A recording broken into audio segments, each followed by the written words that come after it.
There's a powerful new book that was just released, which I would like to recommend to everyone. I think it's a very important read. It's called People Love Dead Jews, Reports from a Haunted Present by Dara Horn. And if you think the title is a whopper, the book doesn't disappoint. The author presents a series of very penetrating essays, which shows how people love dead Jews. In other words, they exploit through monuments, memorials, many millions thrown to build beautiful edifices to dead Jews, how this is really exploitation and in the end becomes a great indignity to the lives of Jews and to the Jews who are actually living, and that it serves no honor to them. And she brings a number of examples in a very penetrating analysis with incredible writing. Just as an example, chapter 1 is titled Everyone's Second Favorite Dead Jew. And she starts, people love dead Jews, living Jews not so much. And she brings an example from the Anne Frank House Museum in Amsterdam, where an employee wanted to wear his yarmulke, his kippah, but the museum bosses told him to wear it underneath a baseball cap. Quote, the museum finally relented after deliberating for 4 months, which seems like a rather long time for the Anne Frank House to ponder whether it was a good idea to force a Jew into hiding. Ouch.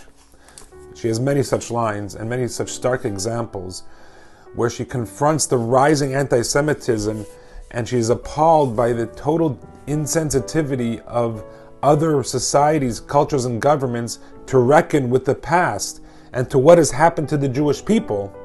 And she's appalled by it, she's stunned by it, and she brings numerous examples, with this sharp, beautiful writing, how these monuments end up being a trigger and not an honor to the dead, but actually an indignity to them and to the living Jews. She is appalled by the insensitivity and trying to make sense of it. Jewish history is confounding. It is impossible to understand. Anti-Semitism is confounding. It's nonsensical. When we're rich, we're accused of being greedy. When we're poor, we're accused of trying to always climb the ranks. We can never win. In this week's Torah portion, probably my personal favorite moment in all of the Bible is when Judah, the son of Jacob, taking responsibility for his brother Benjamin, confronts Joseph, who they do not know who they don't know his identity, and he's the second most powerful man alive. And he confronts Joseph, and Joseph finally, after playing out a whole charade to test the brothers, cannot withstand it anymore, and he says to them the following words, Ani Yosef, ha'od avichai. I'm Joseph, as my father's still alive, as Jacob's still alive. He's been mourning for me for many years. And implicit in that very simple statement is many, many things. A slight rebuke to the brothers, a genuine plea, is my father still thinking about me? Telling the brothers that, look, I still have Jacob within me. I'm still Jewish, even though I look and dress and act like an Egyptian. It's still me, Joseph.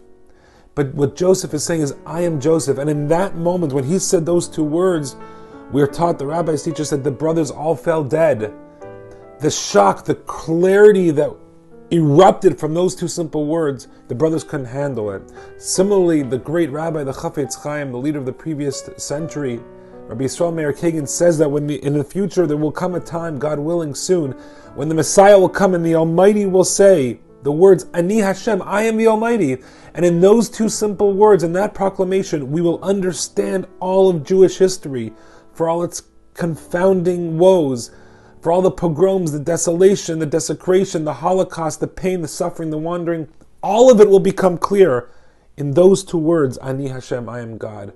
And all of it, the anti-Semitism that's senseless, that makes no sense, that never has made sense and it won't make sense, but everything will be crystal clear in that moment with that lightning bolt of clarity. May it come soon in our time, and then we learn the lesson of Joseph to stay true to ourselves, even when we're surrounded by a swirling confusion, which we can certainly recognize is for sure happening in our time. Shabbat Shalom.